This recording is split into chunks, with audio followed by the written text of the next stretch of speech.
Hello everyone, welcome back to this channel. तो guys, आज हम बात करेंगे मांग का विस्तार और मांग का संकुचन क्या होता है। तो देखो कि मांग मात्रा में परिवर्तन और मांग वक्र में परिवर्तन, ये दोनों जो कंसेप्ट है अलग अलग है। एक तो होता है मांग मात्रा में परिवर्तन, जिसका इफेक्ट पड़ता है कि मांग का विस्तार और मांग का संकुचन। एक होता है मांग वक्र में परिवर्तन, जिसमें हम पढ़ते हैं कि मांग का बाईं तरफ शिफ्ट होना और मांग वक्र का दाईं तरफ शिफ्ट होना, ये दोनों कंसेप्ट अलग अलग है। तो आज हम बात करने वाले हैं कि मांग मात्रा में परिवर्तन क्या होता है, यानी मांग की मात्रा में या तो वृद्धि होगी या फिर कमी होगी।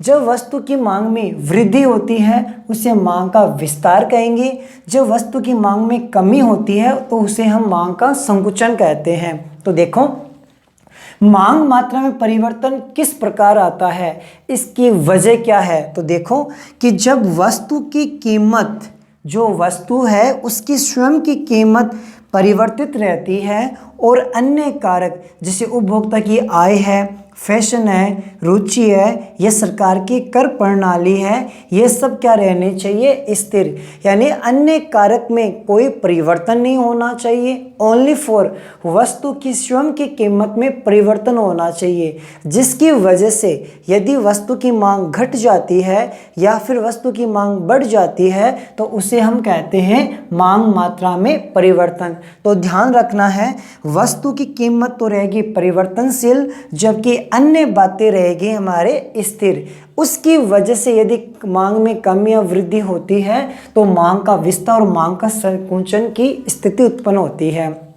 तो देखो, वस्तु की कीमत रहेगी परिवर्तनशील, जबकि अन्य कारक रहते हैं स्थिर, वो हमारा कहलाएगा मांग मात्रा में परिवर्तन। तो यह परिवर्तन दो प्रकार से होता है। सबसे पहले हम पढ़ते हैं कि मांग का विस्तार क्या होता है। तो देखो, अन्य कारक स्थिर रहने पर, जैसे उपभोक्ता की आय है, वस्तु की जो स्थानापन्न वस्तु है उनकी कीमत है, उपभोक्ता की फैशन है, रुचि है, सरकार की जो कर प्रणाली है, ये सभी स्थिर रहने पर यदि वस्तु की कीमत घट जाती है तो वस्तु की मांग बढ़ जाएगी। यदि अन्य बातें स्थिर रहती है और जब वस्तु की कीमत घट जाती है उसकी वजह से यदि वस्तु की मांग बढ़ जाए तो इसे हम कहते हैं मांग का विस्तार। तो जब मांग का विस्तार की कंडीशन आती है तो मांग वक्र हमेशा एक ही बनता है और वस्तु की मात्रा बढ़ जाती है। तो मांग का विस्तार का मीन्स क्या है, अन्य बातें स्थिर रहने पर यदि वस्तु कीमत घट जाती है तो वस्तु की मांग बढ़ जाए, इसी को हम कहते हैं मांग का विस्तार।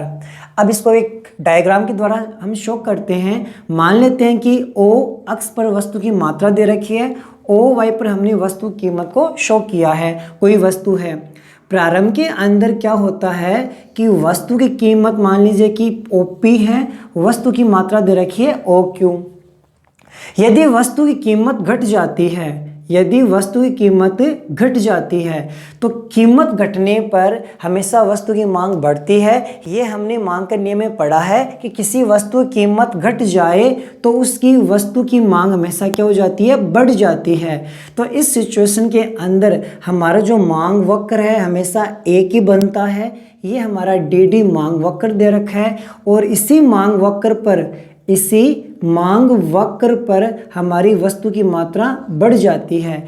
इस सिचुएशन को ही हम क्या कहते हैं, मांग का विस्तार कहेंगे। मांग वक्र एक ही बनेगा और ये जो वस्तु की मात्रा है वो बढ़ जाती है क्योंकि वस्तु की कीमत घट जाती है। तो हम कह सकते हैं वस्तु की कीमत OP से OP1 हो जाती है, मतलब कि OP से घटकर OP1 हो जाती है तो वस्तु की मात्रा बढ़कर OQ से OQ1 हो जाएगी। अब हम बात करते हैं कि मांग का संकुचन क्या होता है। ठीक इसका उल्टा होता है। अभी हमने क्या पढ़ा था कि वस्तु कीमत घट जाती है तो मांग बढ़ जाएगी, ठीक इसका हमें क्या करना है, उल्टा। तो देखो, अन्य कारक स्थिर रहने पर यदि वस्तु की कीमत बढ़ जाती है तो वस्तु की मांग घट जाती है। इस सिचुएशन को हम कहते हैं मांग का संकुचन। और इस कंडीशन में क्या होता है कि एक ही मांग वक्र बनेगा और मांग मात्रा क्या हो जाएगी, घट जाती है। तो इसकी परिभाषा क्या बन जाती है कि अन्य कारक स्थिर रहने पर यदि वस्तु की कीमत बढ़ जाए तो वस्तु की मांग यदि घट जाती है तो उसे मांग का संकुचन कहते हैं। अब इसको भी हम एक डायग्राम के द्वारा अच्छे से समझते हैं। मान लेते हैं प्रारंभ के अंदर वस्तु की कीमत दे रखी है O से P। हम यहाँ पर अंकों में लिख सकते हैं 10, 20, 30, 40, 50 और वस्तु की डिमांड को भी अंकों में लिख सकते हैं, लेकिन मैं ओनली फॉर आपको बिना अंकों के द्वारा समझा रहा हूँ। वस्तु कीमत कोई भी OP हो सकती है। वस्तु की मात्रा दे रखी है OQ।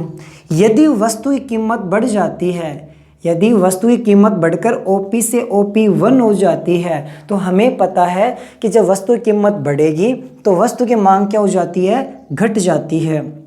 वस्तु की मांग घट जाती है। अब जो हमारा ये जो डी मांग वक्र बनेगा ये हमेशा एक ही बनेगा, लेकिन वस्तु की जो मात्रा है वो क्या हो जाएगी, घट जाएगी। तो इससे हम कहते हैं मांग वक्र का या मांग मात्रा का संकुचन।